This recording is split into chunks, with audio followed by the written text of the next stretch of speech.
what I put in my almost 10-month-old's daycare bag. So her daycare provides all food and snacks. We just have to provide milk. And they do provide nappies and wipes, but because we're doing cloth, I send them along with her. I got this bag from Kmart, $7.50, and it's done as well.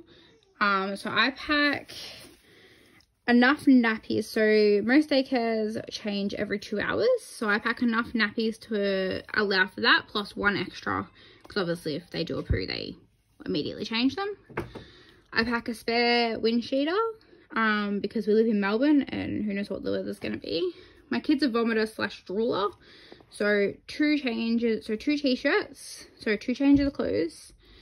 A spare pair of pants. And I also pack a pair of shorts because, once again, it's meant to be summer. So who knows. A spare pair of socks.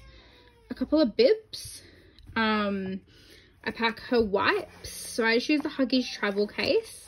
And same thing as the nappies, I pack, so her wipes are quite large, so she just does a wee, you only need one, but I also pack like one extra toilet after a poo, and I pack a wet bag. I recommend using these even if you don't do cloth nappies, because they're great for like if they do arts and crafts, or it's just like wet clothing that needs to be put in the bag.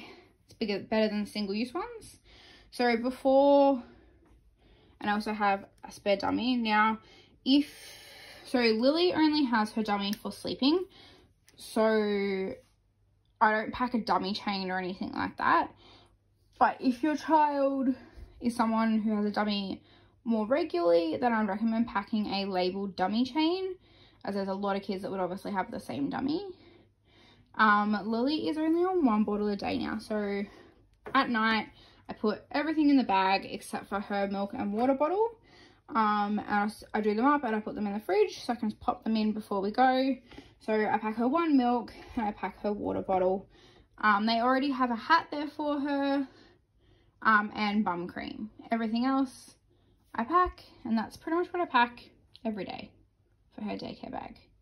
Nothing special. I recommend so highly, like especially little girls. I don't know if people are comfortable in little boys, but these bike shorts from Big W, they're like $2.50 and they're great. They allow them to move around. Same with these little tops. Like, I just recommend cheap stuff. These are like $1. And stuff just gets ruined and lost, and you don't want to be sending your good stuff. Yeah, so I just pack it all the night before, and then it's done, and I can just grab it and go.